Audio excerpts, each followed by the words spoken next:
And welcome back to another edition of the John Wayne Surge Protector Podcast, a 60/40 production. I'm Eric Halsey. I am Alex Midway, and let's kick this thing off. We've been gone for a bit, and our two listeners definitely want to know what we have been up to. Anything new in the world of Eric Halsey? I went to a ultra-liberal housewarming party, and obviously we did nothing but talk about billionaires and all the other points George Soros told us to talk about when we get together. When you say ultra, we talking about there's a George Soros flag outside. It was lock him up with Trump on it. Like, how ultra are we talking? Ultra. We were all paid to be there. Ah, okay, excellent. That's illegal, and a giant cabal meets again. Yes. We were all there to talk about how much better it would be if we were running things and then completely ignoring gentrification. a Whole Foods on every corner. Aha! So obviously we were talking about billionaires and the evils of money. And I was like, I don't get it. If I was a billionaire, I'd just do the Zuckerberg thing from a few years ago where you just do jujitsu, then smoke some weed and learn how to surf. It's easy. And then after a minute of thinking, I went, but you know what? Also, I might rail against bicyclists and, really try and segregate the roads back to just being cars only. And it was one of those know your audience situations. I did not have a single ally in that fight. That's like saying it was positive progress in this country when we got rid of separate drinking water fountains in a MAGA party. So you definitely got to read the room a tad bit better. No, look, and I'm fine. I like that they're putting bicycle lanes in, and that's great. But you know what? Science has taught me anything. It's that a bicycle's not going to go 40 miles an hour. Shouldn't be on a 40 mile an hour speed limit road. It's, you want to keep it over in school zones and stuff. Great. I'm all for it. Sure. Traffic sucks there anyways. No reason for you to wear your multicolored spandex and ruin my driving 60 miles an hour on a 55 mile an hour road. Yeah, I mean, I've mentioned it before on this podcast, my experiences of driving into D.C. 16th Street is the main artery to get in there. No bicycle lane whatsoever. Always some a-hole on a bicycle. It makes a 2-lane street that's already congested into a 1-lane street. Literally 2 blocks over is 14th Street. And down there they have multiple bike lanes. You could have taken that one. But these people just choose to go there. And this reminds me of the times when everyone goes to Europe and they're like, oh my God, everyone has bicycles down there. It's so cool. We need to have them here. Like, bicycles in Europe are completely different. Those people follow the rules and they're not fat, overweight pigs. They can make it to the next light at a reasonable speed. We're built different here in America. In 2 ways. Yeah, body absolutely. type and following the laws. Yeah, I don't need a 300-pound guy in spandex with a little mirror sticking 3 inches away from his eye telling me about sharing the road. But buddy, speed limit here is 40 miles an hour. And unless you can get that chunky butt pumping a little bit harder, I suggest you head back over to that sidewalk. Like, they build some of these, like some of the new neighborhoods I see getting built. Yeah, I guess you have like walkability scores and some you'll have like bike scores and everything else. And people look into that. And I get it. But when it's just the new neighborhood section, you slap in a couple bike lanes. And as soon as it gets to the old neighborhood, that bike lane magically disappears. That's not a bike lane, man. That's just like a fun little loop for you to try and get hit by a car on. Yeah, at some point, logic's going to have to enter the situation. And again, I'll even give you under 30 miles an hour. If that's the speed limit, great. Get your bike out there, do it. Doesn't matter. Anything over 40, that Lance Armstrong's not hitting 40 miles an hour. I don't care what anybody says. You're certainly not either. Technically, he could. I mean, I've hit 30 on some bike races, so I'd imagine he might hit 40. But you got to understand everyone else. Like, you got to be considerate. When it's 99.999% cars, and you're the one a-hole who comes out there like, today I'm going to make a difference in the environment. Well, I hate to break it to you. Having everybody else there idling and slowing down because of you kind of screws the environment worse than if you were in a diesel-lifted truck. Well, as I was told on Saturday, agree to disagree. Yeah. Shut up, libtard. Yeah, that's pretty much how it. I felt that inner MAGA starting to fire up. You know what? Maybe they weren't wrong about everything. And that right there is a great transition to the other side of the fence, where we're talking about rich people who don't give an F about you. So last time we talked about Tesla, and finally it went down because it had the lowest performing quarter almost in all of its time. And it dropped a minimal amount. I think it was like 8%. And that was on Thursday, and lo and behold, we're right back to 325. Like right back up. It honestly makes no sense. Like I read one thing. Apparently, the Boring Company said it might be digging another loop in Nashville.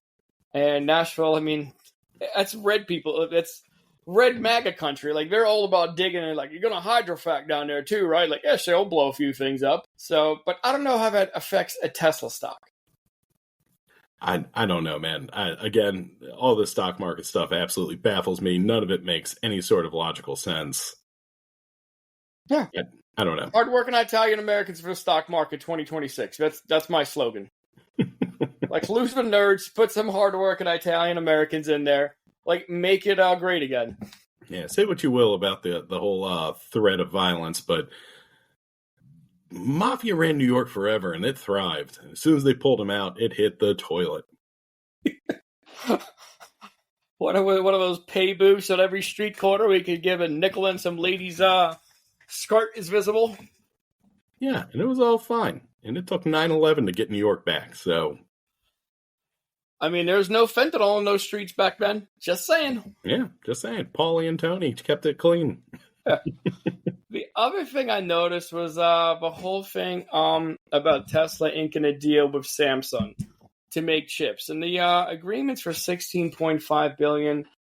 And, I mean, if I have $16.5 billion of things like I want to spend money on and I buy something, that's just me spending money. I don't know how that's a good thing. Like, no one's turning down money in this economy. So the fact that he just, I'm going to purchase chips, like, seems good enough reason to actually raise our expectation. Like, you're going to need to purchase chips. That kind of goes with the territory. Yeah, I'm glad he's spending that kind of money. I just kind of wish gas was at the $1.98 I keep being told it is. So I guess we have different problems. Didn't he say it was $1.99 somewhere or something, or was it $1.98? He's been saying it's $1.98 for like a month. As I fill up for $3.04. That sure as hell ain't at the Trump golf course in Scotland, but more of that a little bit later in the episode. Let's migrate overseas and talk about Ukraine. I think last time we talked about the whole thing, it's Trump gave his 50-day ultimatum. He's like, you got 50 days, because he went from 6 months, nothing happened. Putin just keeps bombing things. He's like, you got 50 days. And Putin's like, cool, I'm going to turn this place into a parking lot. And he just keeps bombing. And he was bombing like Ukraine so bad that NATO forces in Poland had to scramble jets because they're like, holy F, I think they're starting a full-on invasion of Poland. Like, that's how many drones they sent up into Ukraine. It's insane. Well, luckily, we are moments away from a ceasefire and the war being over, so just hold tight. Slava. Yeah. So essentially, Trump is now saying, he's like, I'm going to get, what's it verbatim? I'm going to make a new deadline of about 10 or 12 days from today. There's no reason in waiting. We just don't see any progress being made. Like, yeah, no ass, man. Like, progress has been being made for a while. Like, over a weekend, like I said, when they scrambled all those fighters, Russia launched 324 drones. And although 309 of them were shot down, it still leaves 15 that made it in. There's also 7 missiles. I believe 3 of them made it in. And one of the targets was a residential high-rise, which is clearly a tank production factory in Kiev that they hit. So they're still hitting different targets. And Trump, the funniest thing about this guy, like, Putin disobeys everything. And he's just like, I don't know, we'll narrow it down to 10 to 12 days. Like, he's not very specific on it. Like, Pam Bondi comes out with, Obama stole the election in 2016. He's like, straight to jail, 100% guaranteed he's guilty. Like, he's real on point with that message. Yeah, and if you watch the video of when he got asked 10 or 12 days, first off, 10 or 12, I feel like when all these millions of lives you're so concerned about over there, you probably have that one nailed down a little bit of if it's 10 or 12. But also, he essentially did the hand wave thing where you're like, I don't know, one of those two. This guy could not care less. My guy is doing the best Uvalde Copics like impression. He's standing outside of a classroom with an active shooter. He's like, all right, after you dump about 2 to 3 more mags, we're coming in there for real this time. I was like, all right, I'm going to kill more people. It's like, yeah, but 2 to 3 more magazine. But after that, that's when things get real with us. Back to blue. Let me know when he's done with his 10 to 12. I'll be over here playing Candy Crush on my iPhone with my Punisher logo on it. At the 10-day mark, I'm going to give him a couple hours just to make sure he hasn't changed his mind and wants peace. Okay, 6 more months. I just had a great conversation with him, and he said he's almost on the verge of having peace, and he just needs another year and a half, and for us to lift sanctions. So we're golden. Well, I mean, Russia did meddle in the election to get him elected, so I guess this is the payoff. Not if you ask him. Yeah. Russia. Obama had Russia get me elected. Don't worry about the logic in what I just said. The Democrats made the Epstein list, and now he's protecting. None of it makes sense.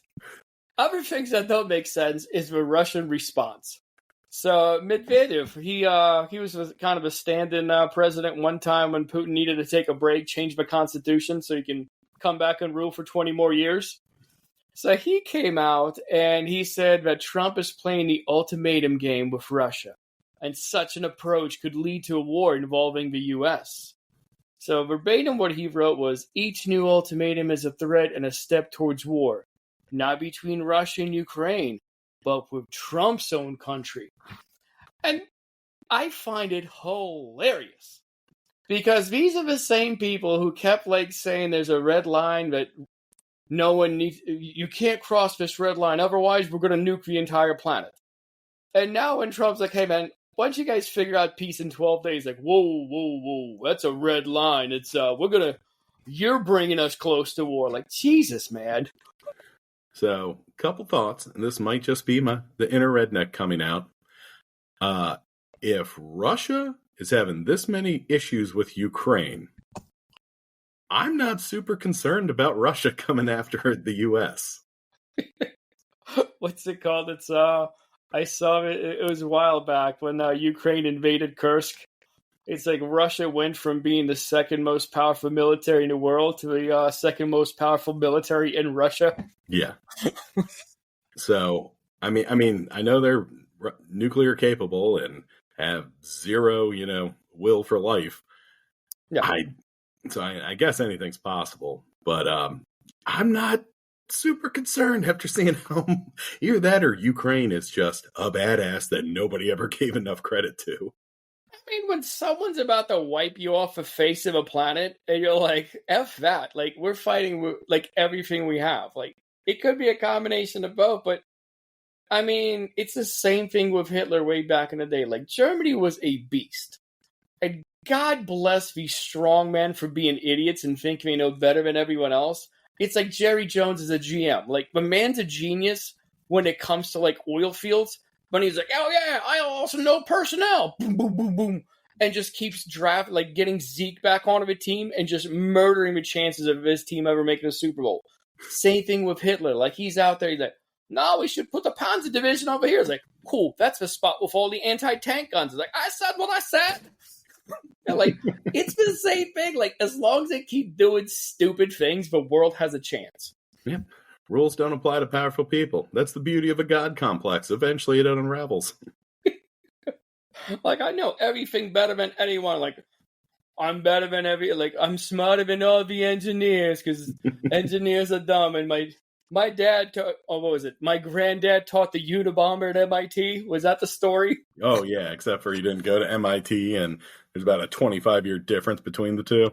Yeah, they didn't know he was the Unabomber until way later. He didn't even attend, but yeah, whatever. Though I do have to say, when they brought that up to old City Miles Levitt, she barreled down and went, he did teach at MIT. And you're like, that's not the question we just asked. And then it went, and she shielded her cross around her neck and went, no more questions today. Yeah, I was going to ask, did she pull out an even bigger cross? Yeah. It's like, would I lie? Didn't Ludacris wear that cross at the VMAs 20 years ago? That thing is blinding. Oh. So, all I know is the fat man usually caves when it comes to doing negative things on his comrades. So who knows what happens with all this? We just have to wait and see. But meanwhile, there's people getting just straight up rocked by Russian missiles. Well, that certainly sounds like they asked for this fight. Well, shouldn't be a Nazi. Well, he should have wore a suit. I don't know what to tell you. Say please. Yikes. So let's go back to this side of a pond. Well, technically, we're going to stay over there on that side of a pond, but we're going to deal with our president and how he's working on making everything better for us. And he went over to Scotland and he was playing golf. And did you see that video where his caddy gave him a solid? Oh, yeah. So, for anyone who hasn't seen it, a very large man in a golf cart is rolling down the fairway, and that golf cart looks like it's leaning on one side for obvious reasons. And they finally get on there, and this one guy, his caddy, takes off, and he starts moving, and with the worst sleight of hand of all time, literally just drops the ball right there where Trump comes over to play it. Yeah, he clearly hit that bad boy out into the rough. And his caddy said, I got you, brother. And unslyly tossed a ball behind him. Went, oh, there it is. Luckily, there's no cameras or anything clearly recording us. Yeah. No, he's just that good. I mean, he won his own resort's championship. And in case you're wondering, this was also a Trump resort. So while Sleepy Joe Biden was taking the train over to Delaware for his weekend getaways, our boy's flying on Air Force One with a full complement of Secret Service, and they are staying at Trump resorts where they are putting all the staff into Trump hotel rooms, filling up on Trump gas, and I can tell you, it ain't a $1.98 down there, because that was a big old scandal during the first Trump presidency, and with the amount of money that they are shilling from the U.S. government, it makes Dick Cheney's old company of Halliburton around the circa Iraq area seem like a very hospitable nonprofit. Yeah, I think the early estimates are this little golf extravaganza is costing us about $10 million for the weekend. That's it? Yeah, I know. Our fearless leader's taking it easy on us. That's a man working for the people. It's a good thing he's going back there again. And once again, he went ahead and he's actually opened up another Trump resort down there in Scotland. Apparently his mother, he's got a resort essentially at every spot where his mother kind of spent time in. And I honestly wish he had spent time in Gaza so he'd go down there and somebody would do the Lord's work. Allegedly. Yeah. But I mean, if this isn't a conflict of interest, you can tell me all day he gave up all interest, but he's literally on a PR trail right now for his resort with our tax dollars. There's clearly a line being crossed, but no one's going to investigate this. Yeah, I do love the conflict of interest people saying, that, well, he gave up controlling interest. A sitting president literally made a commercial for cologne. Could you imagine Obama doing that? Fox News. He needed to. Fox News would go nuclear. Obama could have made a commercial for underprivileged kids and donating $6. You're like, well, what the hell? He's got illegitimate children. That's your takeaway. Yeah. When you already have the outcome in your head, you can make whatever facts, just say whatever you want them to. So, in the meantime, Orange Papa was also down there, and he also announced that he had a trade deal with the European Union. And from everything that I can see, it is a very lopsided one. The French Prime Minister called it a dark day for Europe, saying the bloc had caved to a U.S. president with an unbalanced deal that spares U.S. imports from any immediate European retaliation. So essentially what they're doing is we're putting a 15% tariff on all of our allies, and they are not able to tariff anything that comes back. How does I don't understand how this keeps working. Because they were cooler heads on the opposite side, and they're like, this idiot is going to take it to 45%, 60%, 70%, and just wreck the local economy. He's like, we just need to give him his 15% and get him to shut up. And this ain't good, but it's not the nuclear option. Well, I don't know. Aside from it being bad, it's still our money. It's still the products coming here to be sold, and we're paying for that. No, the Europeans are paying for it. Oh, okay. That's how tariffs work. So like Walmart saying that they're going to raise prices on certain things 80%. Well, they're lying liberals. Oh, yeah, yes. Yeah. A very liberal Wall family. But Waltons are liberals owned by George Soros. Yes. It's brutal. Yeah. But hey, at least things are cheaper. I do like what's it called? Like, you'll see tweets from him and like his administration, like, we're bringing in billions of dollars in tariffs, baby. I was like, yes, that's my effing money, you jerk. You made things more expensive. So, I mean, honestly, I think this thing's going to backfire sometime down the line, or it could when you read more into it, it could be a pretty trashy deal that's not really that good. It's kind of one thing that's coming out with a Japan deal. When they were talking about, like, Japan's going to invest in our infrastructure, and what they're going to do is they're going to build things, and American investors are going to be able to get none of a risk and get 9/10 of the percentages, 9/10 of the investment as interest. We're going to be filthy rich, and Japan's like, no, dude, like, you want to make any money off our investments, you're going to take some risks, homie. Like, wait, what? Yeah, and yeah, Mr. Japan really came back and went, none of that is what happened.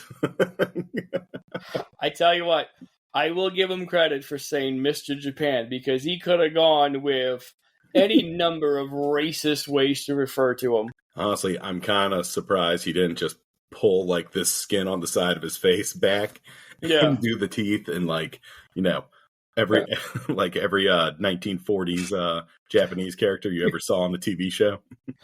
Yamaguchi Suzuki Kawasaki says, like, Jesus Christ. So I guess it could have been worse. Yeah.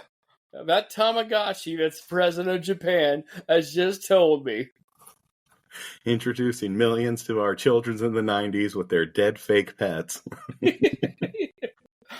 We're having reparations for all the Tamagotchis that died back when we were growing up. He said he's going to go to war with Pokemon. I don't even understand what he's saying anymore. He's saying that unless we get a Charizard, we're going to nuke him again.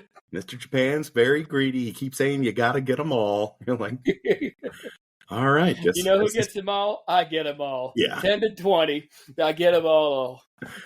Oh, all right. Well, since we're hopping out of Scotland and Japan, let's head back to the good old US of A. Have you seen this? Have you seen the Sydney Sweeney stuff? I started hearing something about that one, and just get into this thing full bore. All right, so American Eagle has taken some heat after releasing some new ads featuring Sydney Sweeney, with the tagline being, Sydney Sweeney has great genes. So why is this news, you ask? Well, one of the ads made a cute little double entendre that got the liberals all twisted up when Sydney said, quote, genes are passed down from parents to offspring, often determining traits like hair color, personality, and even eye color. My genes are blue. Sydney Sweeney has great genes.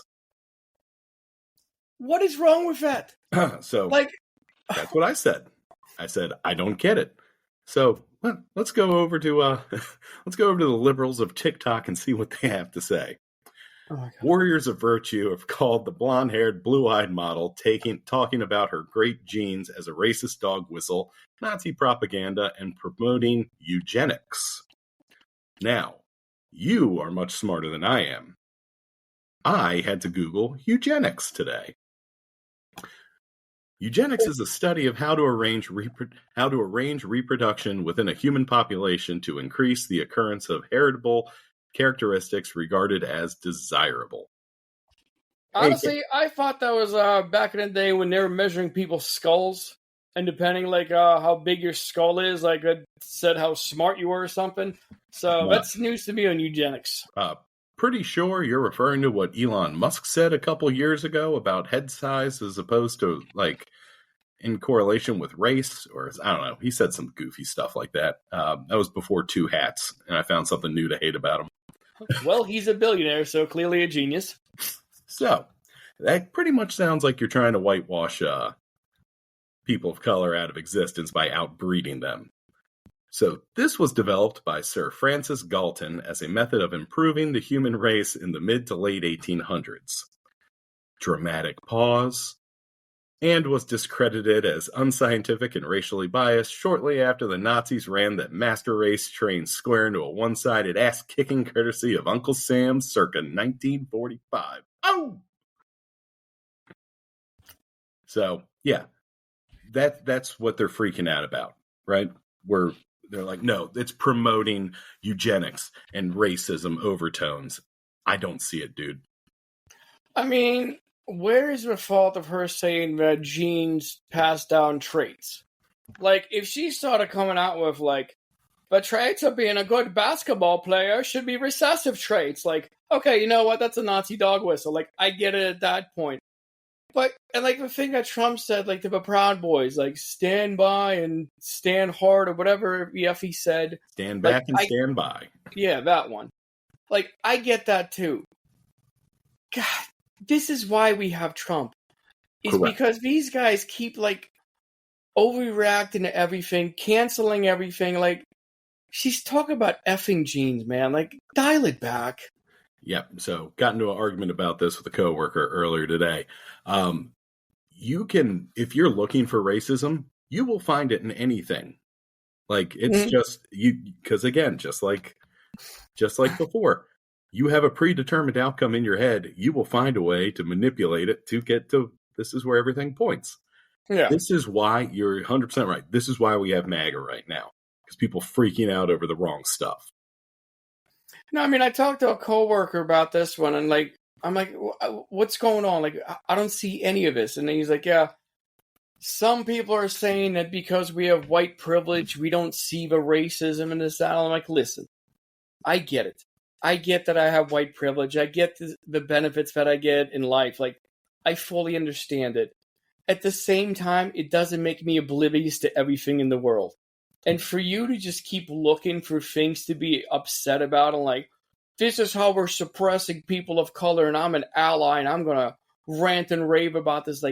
The gene from American Eagle is not what we should be focusing on. They're not the Hugo Boss of this Reich. They're not dressing up a little fascist that we have right now. It's just an ad. Yeah, I don't get it.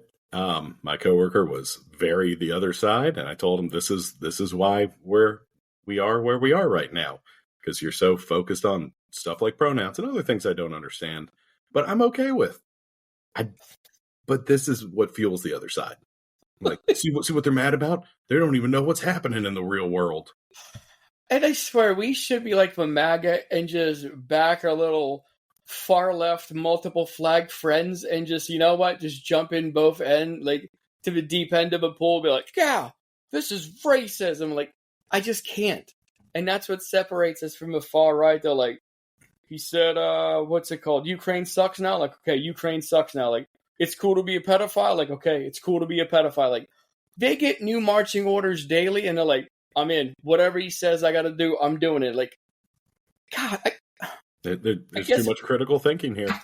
If we start doing that, like, I guess we'll have a fighting chance, but, like, our side's divided because some things, like, no, that's stupid. No, we won't have a fighting chance because these are the same people that go, well, both sides are really just the same. It's just the different color in their tie. You're like, no, it's not. Quit focusing. You're focusing on the wrong damn thing. Ask anybody who's talking about pro-Palestine and vote for Harris because, like, yeah, they're all exactly the same. Like, nothing's gonna change. Like, cool. Hold my what's it called? Construction blueprints for Gaza. Oh my God, we need Madami and about 30 more Luigis. Bring 'em on. Anywho, speaking of one-sided ass kickings, did you catch South Park's glorious return? I did. It was amazing. It was something that was needed, and as recording today on Tuesday, they are somehow still around. I can't believe they can still make cartoons in Gitmo. Yeah. CCOT. They got the Wi-Fi password somehow. So, for those of you living under a rock, little history. A couple weeks ago, Paramount, who owns CBS and a ton of other cool stuff, canceled the late night show with Stephen Colbert over, quote, financial issues, unquote, which is code for he was being mean to Trump. Trump vowed to get in the way of Paramount selling to Skydance if some things didn't change, and Colbert was tied to the sacrificial altar to appease our Orange Goblin King. So as far as the financial issues, like, wasn't Colbert, like, even number one or number one two? in late night? Yes. Yeah, like, that's not a financial issue. That's not Fox and Friends, like, being out of their element or anything else. Or who else is? Well, there's a whole list of those idiots who got fired. But, like, when you're number one or number two in your time slot, like, you're a cash cow. Yeah, and so somehow they were still not profitable, which is absolute BS. I refuse to believe it. But hey, what do I know? I'm not some executive. So about a week or so later, after they axed Colbert, Paramount signed a 5-year, $1.5 billion deal with South Park, which is amazing.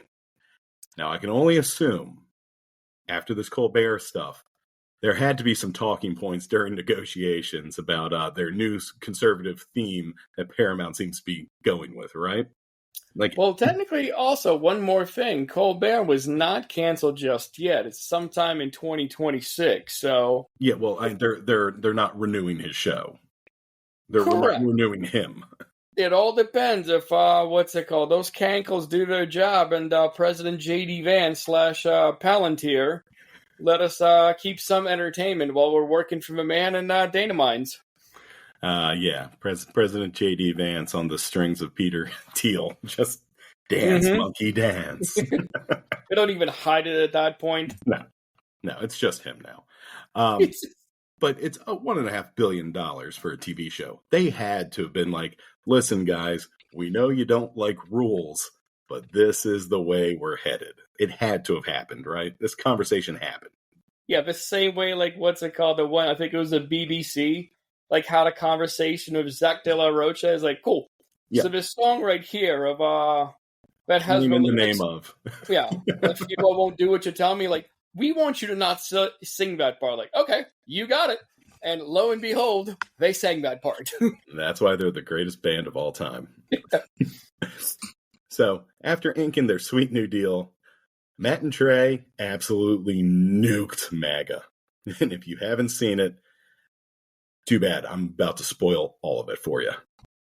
So first, they pulled the Iraqi dictator card and that they used to use for Saddam and put Trump's actual face, flapping head, on his animated body. And did the same voices they used to do for Saddam with, hey, buddy, relax. And just went ape on him, where he's running around just telling everyone to relax and threatening to sue. It's incredible. You'll love it. Did they also have Saddam with the tiny penis back in the day? I don't remember. No. I think Tiny Penis was their Osama bin Laden episode. Ooh, they combined two characters into one big one. I like it. I believe Osama was fully animated, but I could be wrong on that. It's been a while since I watched it. Started off the show poking fun about NPR being canceled and woke being dead. And then that kind of slowly morphed around to eventually Christianity being forced into schools. And I can assume at this point in the episode, the executives stopped reading the script because it goes insane from here. Trump crying about a painting where he has a very short penis, and another painting where he's banging a sheep, and another of him at a glory hole. And if you zoom in, written on the graffiti of that bathroom wall is "Jeff was here" right above Trump's face. Did you see the, I think it was a Lincoln Project? They took the picture. It's MTG from way back in the day when she was posting up one of those signs. I think it was like boys only bathroom or whatever in like Congress. And they changed it out to her putting up a sign of Trump banging sheep. No. Yeah, that was a keeper. One of the references people made, the fact that his supporters are essentially sheep, or sheep dogs if you ask them. But when you wild obedience to orders tends to be a little bit more like the sheep to me. But I'm a dumb libtard. So him banging the sheep is a reference on that one, but I'm sure there's plenty of uncles online right now wearing Oakleys with a Copenhagen dip talking about, like, I never even liked that stupid show. Yeah, they're not even popular, even though they've been on the air for 27 consecutive years. The show's not relevant. Like, Fox and Friends is so much better. Well, fortunately for them, I'm sure Newsmax isn't covering this, so what are you going to do? Then honestly, my favorite part of the episode, they're having a big old party at the White House. MTG's there on her little Trump floaty. And in the background, the music playing is kind of sounds James Brownie. And the words are, faith in Christ. We're bringing back Christ. There's money in Christ. Christ makes the money. Christ makes the money. Christ makes the money. And it's amazing. It's hilarious. They went after all of it in this episode. They jammed an absolute nuke at MAGA, and it only took them all of 22 minutes. Did you see the John Oliver last week tonight? I have not watched John Oliver yet this week. So he kind of pointed out a good thing, and it's wild. And you kind of don't see this on like CNN, like broadcasts, and like those. I guess I don't know. Do we even have any other broadcasts? At least on this broadcast, we don't try to hawk anything at you, all right? We're not sold, we're not bought and paid for by Big Alpha Brain and Elk Beat. Yet. Yeah, but we will at a heartbeat, my God. But, like, he's out there, he did a clip, like a little montage of all, like, right-wing hosts be like, you gotta buy this, it's the best stuff. And, like, they're all hawking stuff. And it's kind of what gets you to it. Like, they'll build up a whole scare. Like, oh, your brain's getting old. Like, the black people are getting smarter. The size of your brain's not that good. Like, but I'm also selling this brain medicine. That's currently 20% off. So instead of paying for your kid's school lunch, F them. You're not getting the job anyway. Buy Alpha Brain. From the makers of horny goat weed. Yeah. It should be in the gas station right next to the D-pills. They also took a pretty good shot at 60 Minutes, which is owned by CBS, having no balls when it comes to contradicting Trump. Well, you know what that is, right? Say what? You know what that is, right? I do. Yeah. They just, the whole episode's him just doing the same thing he did 60 Minutes, where he's like, relax, I'm going to sue you too. We're going to sue. And now part of the settlement is that you are no longer allowed to badmouth me. Yeah. So in case people don't know why they're going all over 60 Minutes, is because the producer, who has been there for almost, well, I think it was over 2 decades, he essentially he quit because they weren't giving him the leeway to do what he wanted to do. And he's like, listen, this whole show used to be hard-hitting, fact-finding, and all the fun stuff. He's like, I'm not going to stay on this program if I'm not allowed to talk about the things that I want to talk about and approach subjects in such a way. And that's why he left. And then he sued CBS in 60 Minutes for improperly editing a Kamala interview, which he said made her look better and him look worse. And that was Trump who did that, just for reference. That was not the guy who ran 60 Minutes and left.